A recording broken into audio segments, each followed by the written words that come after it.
Core i3 is Intel's entry-level processor, designed for basic computing and light multitasking. With 4 to 6 cores, it's perfect for tasks like browsing the web, streaming videos, and working on a few documents at once. You can even play some light games, but don't expect it to handle the latest AAA titles. Lag and stuttering are pretty much guaranteed. This processor is budget-friendly, so if you're just looking for something simple, the i3 will do the job. Now, about those suffixes. If you see a U, it's for laptops and prioritizes battery life while keeping the heat low. Great for students or office workers. The T is for low-power desktops, perfect for office setups. And the F means no integrated graphics, so you'll need a separate GPU. But these are usually cheaper, so it's a good option if you've got a spare graphics card. In short, the Core i3 is solid for basic computing, but it'll struggle with heavier tasks. The Core i5 is Intel's mid-tier processor, offering the perfect balance between price and performance. With 6 to 14 cores, it's ideal for multitasking, whether you're gaming, editing content, or handling multiple projects. It's powerful enough for moderate gaming and everyday tasks like photo editing and light video rendering. But if you're looking to max out AAA games, you might need something stronger. Interesting fact, while the Core i5 is more powerful than the i3, a newer i3 can outperform an older i5 in certain tasks due to speed and efficiency improvements. Look out for suffixes. The U suffix is for laptops, focusing on battery life. The H is for gaming laptops, offering higher performance. And the K is for overclocking, pushing your CPU beyond its base limits. In gaming, the Core i5 often outperforms Ryzen 5, especially in single-core performance. Overall, the Core i5 is a solid, well-rounded choice for gaming, content creation, and multitasking.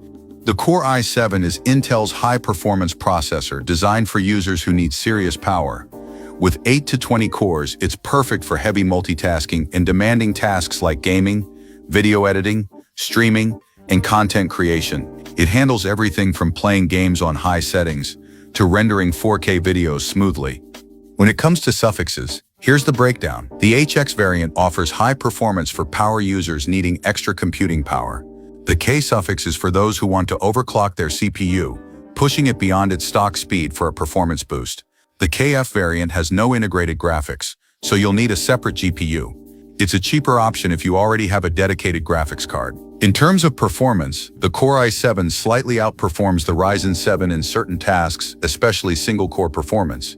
However, Ryzen is catching up with newer generations. If you're a serious gamer or content creator, the Core i7 is an excellent choice for demanding tasks and multitasking. The Core i9 is Intel's flagship processor, designed for users who demand extreme performance. With 16 to 24 cores, this CPU can handle some of the most demanding workloads out there. Whether you're into 3D modeling, ultra settings gaming, 4K video editing, or running professional applications, the i9 delivers the power you need without breaking a sweat. It's built to tackle tasks that push your PC to its limits, making it the go-to choice for content creators and professionals. If you're working on complex simulations, video rendering, or large-scale data processing, the Core i9 can breeze through these with ease. But here's the thing, for most gamers or everyday users, this CPU might feel like overkill. Unless you're involved in high-end professional tasks or running demanding software, you won't need this much power. The i9 can run modern games at ultra settings, but the difference in performance is minimal for casual gaming compared to lower-tier CPUs like the Core i7 or Ryzen 9. In short, the Core i9 is a powerhouse, but it's really meant for professionals and enthusiasts who need that extra muscle for heavy workloads. The Core Ultra is Intel's latest generation processor, designed with an integrated NPU neural processing unit specifically for AI tasks. This makes it ideal for running AI-powered applications like automatic background blur during video calls or generative fill-in programs like Photoshop. These kinds of tasks require more processing power, and the Core Ultra delivers it efficiently without putting extra strain on the main CPU. However, the Core Ultra is really aimed at professionals who rely on AI software for their work. If you're just doing general tasks or casual gaming, this processor is not necessary. But for those pushing the boundaries of creative software, it's a powerful tool. The Intel vPro is a business-focused processor, designed for those who need extra security and remote management. With features like data encryption and remote IT management, it's built for enterprise environments where IT admins need to manage multiple systems without breaking a sweat. If you're running an office or enterprise setup, vPro makes managing your fleet of computers a breeze. But for the average user or gamer, it's not necessary. In short, Vibe Pro is perfect for business use, but unless you're managing a bunch of workstations, you probably don't need it. The Intel Atom is all about ultra-low power, designed for small devices that don't need a ton of computing power. You'll find it in POS machines, digital kiosks, and embedded devices like security cameras. So if you're looking for something to run your office apps or gaming rig, this isn't it. Atom is great for small, power-efficient devices, but not for anything beyond that.